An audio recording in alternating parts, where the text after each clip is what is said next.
विश्व एकता की हम बात करते हैं और विश्व में जो हालात हैं उनसे हम सब परिचित हैं, चाहे रशिया यूक्रेन की बात की जाए, चाहे जो दूसरे गृह युद्ध चल रहे हैं उनकी बात की जाए, तो ये विश्व एकता का रास्ता क्या भारत की संस्कृति यहाँ के सनातन से होते हुए जाएगा? देखिए, विश्व की एकता वो तो मानवीय एकता से आगे बढ़ी। हम सब के भीतर एक आत्मा और हम सब का जो मालिक है या जो हम सब का जो नियंत्रक है एक परमात्मा है। इस विचार से सारे विश्व में एकता का सूत्रपात होता है। इसलिए वेदों में तो उद्घोष ही किया गया, मित्र से चक्षुषा सर्वाणि भूतानि समीक्षन्ताम। तो ये जो समाज में किसी भी प्रकार का जो विघटन है, जो स्वार्थ है, संकीर्णताएं हैं, ये तोड़ने का काम करते हैं। इन सब से तो ऊपर उठना ही पड़ेगा। और इन सबसे ऊपर उठने का रास्ता क्या है? भारत तो एक युवा देश है, युवाओं को जागृत करना, वेदों की तरफ ले जाना, संस्कृति का ज्ञान देना। और लौटो, back to basic, back to Vedanta, back to nature, back to our culture. अपने मूल स्वभाव, मूल प्रकृति, मूल संस्कृति, मूल स्वाभिमान की ओर हमें लौटना होगा।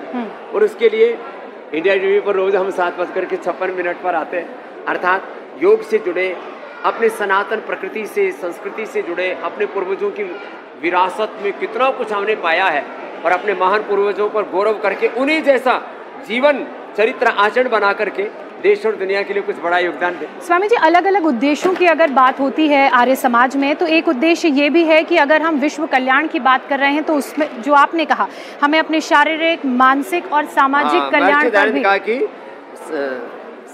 संसार का उपकार करना आर्य समाज का मुख्य उद्देश्य। अर्थात शारीरिक उन्नति, मानसिक उन्नति, आर्थिक उन्नति, सब प्रकार की प्रगति और सब प्रकार का समाज में सामंजस्य, एकत्व, सहअस्तित्व, सामंजस्य। एकत्व मनुपश्यत सहनौ तो सहनो भुनक्तु। तो ये जो पूरी दृष्टि है वो हमारी एकदम क्लियर होनी चाहिए। किसी भी तरह से हमारी दृष्टि में कोई भी कुंठा नहीं रहनी चाहिए और अज्ञान तो कतई नहीं, साइंटिफिक टेम्परामेंट रहना।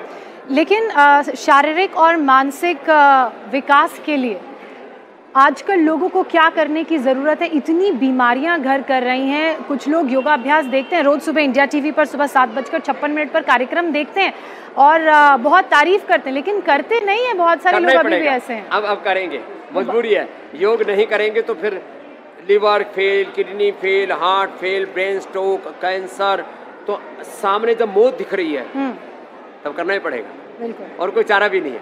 इसलिए राजी कर लो, नहीं तो मजबूरी में योग की शरण में, वेदों की शरण में, सनातन हमारी संस्कृति की शरण में आना ही पड़ेगा। संस्कृति और प्रकृति के बिना विकृतियां तय हैं। इसलिए या तो राजी आ जाओ, नहीं तो लुटपिट के आओगे।